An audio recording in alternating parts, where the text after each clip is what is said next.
precisando, você consiga essa vaga. Agora nós vamos falar aqui no estúdio sobre um assunto que esteve em alta, viu, nas últimas semanas, principalmente no mundo digital. Educação positiva. Você sabe do que é que se trata? Quem vai nos explicar agora aqui no estúdio é a educadora parental Camila Tenório. Seja muito bem-vinda. Bom dia. Mara, muito obrigada. Eu que agradeço a sua presença aqui no Gazeta News, edição da manhã. Camila, já vou pedir para a gente iniciar a entrevista explicando para quem está nos assistindo o que é a educação positiva, esse assunto que parece que está causando muita dúvida, né? Muito burburinho ultimamente. Pelo lado positivo, né? Abrir o leque para a gente poder ter mais oportunidade de falar sobre isso. Mas educação positiva nada mais é que uma abertura para a comunicação com seu filho. E você vai ensiná-lo a se autorregular, né? Através de conversa, de conscientização. Então, a gente vai usar muito o lado emocional do que a reatividade que a gente, infelizmente, aprendeu durante a nossa criação, né, com os nossos pais, avós, até por falta de informação. Sim. Então, hoje a educação positiva é muito relacionada à infância, é uma abertura à comunicação com o seu filho. Esse é o grande objetivo, então, da educação positiva, é poder proporcionar, vamos falar assim, uma criação diferente daquela que a gente teve? Com certeza, Mara. Na verdade, né, a gente teve uma educação com nossos pais e avós, até por falta, como eu já disse, de conhecimento, mas a educação positiva é muito atrelada à ciência. Que aí a ciência vai explicar como o nosso cérebro ele funciona, né? E a partir daí, com essas ferramentas, a gente vai dando uma abertura com o seu filho de comunicação, de autorregulação. A gente bate muito nessa tecla, né? Porque a educação positiva você tem que ensinar ao seu filho a ser mais autorregulado, ter conscientização, entender porque ele vai fazer ou não fazer alguma coisa, né? E isso realmente é muito profundo para você poder explicar ao seu filho. Mas você só consegue ensinar isso se você primeiro tiver essa abertura, essa transformação em você para você poder passar para o seu filho. É o conhecimento que você adquire para aí sim você poder ensinar a criança, né? Exatamente. Tem pilares na educação positiva, é isso mesmo? Temos pilares, sim. A gente fala muito sobre autorregulação, conscientização e comunicação. Né? Esses 3 pilares são os pilares mais fortes, tem outros também, mas esses são os mais fortes da educação positiva para a gente poder abrir realmente uma comunicação. Porque antigamente a gente não tinha muito essa comunicação, né, com os nossos pais, avós, enfim. A depender da sua estrutura familiar, não tinha muito isso. Mas hoje a gente senta e conversa e explica ao nosso filho o porquê de certas coisas. Mas a educação positiva, quero salientar que há regras, a disciplina, não é uma abertura de coisas que essa criança ela pode fazer tudo o que quiser. Não, a educação positiva existe disciplina e regras também. É importante você trazer isso porque muitas pessoas, principalmente na internet, confundem ou até mesmo afirmam que a educação positiva ela tem a ver com permissividade. E aí eu pergunto, é isso mesmo, Camila, ou não? É diferente? Eu adoro falar sobre esse tema, porque justamente quem não conhece direito a educação positiva ou vê algumas pessoas que tentam até aplicar com um pouquinho de falta de conhecimento, acabam se perdendo nesse ponto. E a educação positiva não é permissividade. A educação positiva nada mais é que uma corregulação, né, disciplina. A criança ela vai precisar desse líder que esteja ali abrindo caminhos. E a criança ela pede, sim, tanto autonomia, mas ela pede uma orientação, mesmo inconsciente. Então, não tem nada a ver com permissividade, não tem nada a ver com deixar a criança fazer o que ela quer, não tem nada a ver, porque quando fala sobre educação positiva, acha, né, que a mãe vai dizer, meu filho, bata aqui. Não, bata aqui. Agora você quer bater aqui? Ok. Não tem nada disso. Pelo contrário, é uma orientação, mas é uma orientação baseada na comunicação. Certo. E aí eu até aproveito também para perguntar como é que se pode aplicar a educação positiva para que não haja essa confusão, inclusive com as crianças, de que a educação positiva ela é uma permissividade para se ter, né, alguns comportamentos que, diante, enfim, de cada educação, podem ser considerados errados. Isso. O que acontece muito com a internet, que é muito boa e maravilhosa, os pais que até simpatizam por isso e querem uma educação diferente do que receberam em algumas construções, eles pegam uma dica dali, dica de cá, só que você tem que tomar cuidado, né, com quem você está falando, se é um educador parental realmente com formação, se tem embasamento, porque às vezes acaba acontecendo várias coisinhas e você achar que é até permissividade ou não saber. O que acontece muito, Mara, é que as mães pegam dica dali, dica de cá, e na hora que o filho está fazendo a birra ou está fazendo ali uma situação que você... Eita, o que é que eu vou fazer? Ela acaba não fazendo nada, porque é uma enxurrada de informações e você acaba não sabendo. Não posso fazer isso, não posso fazer aquilo com meu filho, o que é que eu faço então?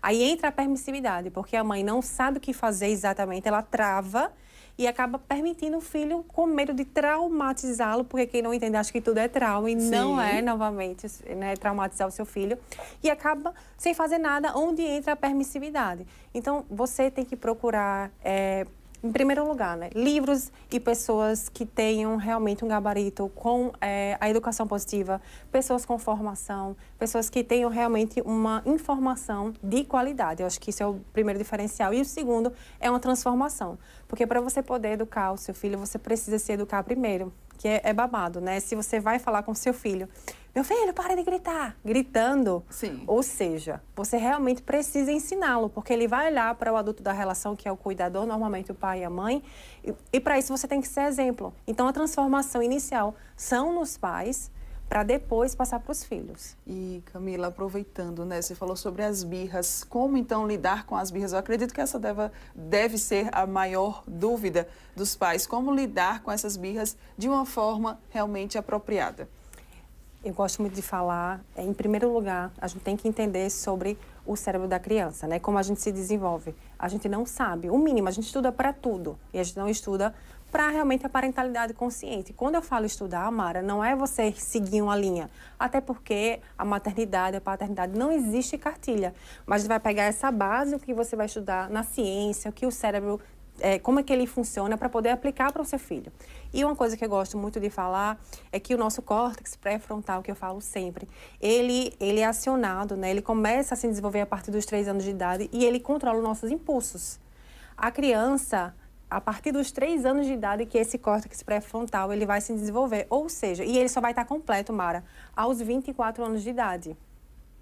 É babado. Mas é aí o que acontece. Então, se você começa a estudar sobre isso, entender como o seu cérebro funciona, quando o seu filho tiver uma crise de birra, você vai olhar e você vai perceber, poxa, meu filho ele não tem como se controlar. Não tem como se controlar, nem que Deus descesse agora, ele não tem como se controlar. Então, eu vou ensiná-lo a se controlar, eu me controlando, e você vai conduzir essa criança. Então, é uma transformação, não só para a criança, mas primeiro com os pais.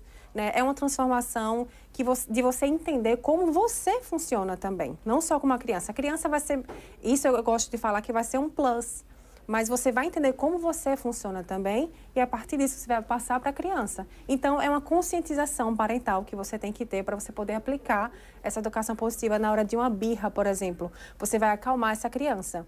Muito bem. Quando eu falo em acalmar essa criança, você não vai, ela tá lá no shopping, que me falam muito. Camila, meu filho tá no shopping, fui comprar uma roupa para mim ou até alguma coisa para ele. Ele quis um brinquedo e eu não pude dar. E ele se estatelou no chão. O que é que eu faço? Você vai acalmar essa criança. Não é abraçar a criança, não dizer que tá lindo, mas você vai ensiná-la a se regular. Ela está desregulada emocionalmente. Sim. Então, você vai regulá-la ali emocionalmente. Filho, vamos lá, tal. Vai tentar acalmar ele. No carro, quando ele estiver regulado, você vai ensiná-lo. Muito erro, Mara, que os pais cometem é tentar ensinar na hora que a criança está pegando fogo. Ela não vai entender. E o pai fica frustrado porque, poxa, eu estou falando aqui para o meu filho, não pode.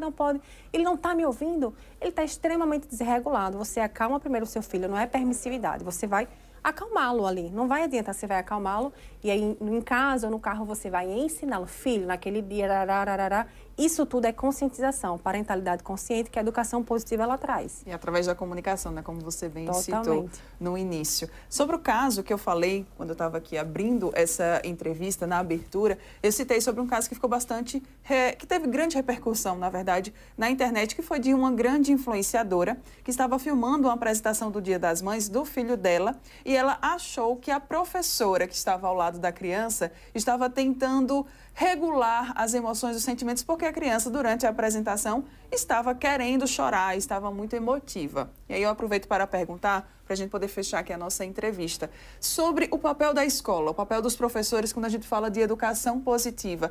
Eles têm essa obrigação de dar continuidade a essa educação positiva também ali na sala de aula? Não, eles não têm essa obrigação, né? E a professora ali, eu vi esse vídeo, então minha concepção como educadora parental, a professora ali, ela não estava fazendo nada demais. A gente tem sempre que aplicar tudo, seja educação positiva, outro tipo de educação que você queira educar o seu filho, você não vai conseguir pegar essa base, é uma base e querer que essa base esteja para tudo e para todos, até porque são pessoas, outras instituições, outros modelos de ensinamento. Você vai ter isso para o seu filho com a sua base ali, mas no caso em si, a professora tentou acolher a criança porque ela estava em um ambiente escolar, no meio de uma apresentação, e ela precisava acolher essa criança para poder essa criança falar um pouco mais baixo e dar continuidade. São outras crianças envolvidas ali. E, ao meu ponto de vista, ela não reprimiu essa criança, ela tentou, inclusive, acolher do jeito dela, que também não foi uma forma ruim, ao meu ponto de vista. E a gente tem que entender que a educação positiva não é só com nossa criança, mas com todos, né? Ali você pegar, infelizmente, e exibir aquela professora daquela forma, onde é que está o respeito que a educação positiva ela traz, né? Eu adoro a Sami, e pessoas também podem errar, assim como eu, mas fato que isso não foi muito bacana. Não é o que a educação positiva ela ensina, ela aplica. Então, a gente não só com o nosso filho, mas com o filho da colega e com os adultos, é uma forma de ver a vida. Positividade, respeito, conexão para com todos, não só com o seu filho. Muito bem, essa é a educadora parental Camila Tenório, que conversou com a gente hoje sobre educação positiva e nos esclareceu diversos pontos. Camila, muito obrigada pela sua participação aqui junto Mara. com a gente. Obrigada. Bom dia, Bom obrigada dia. e boa semana. Olha só, gente, agora nós vamos falar sobre o governador.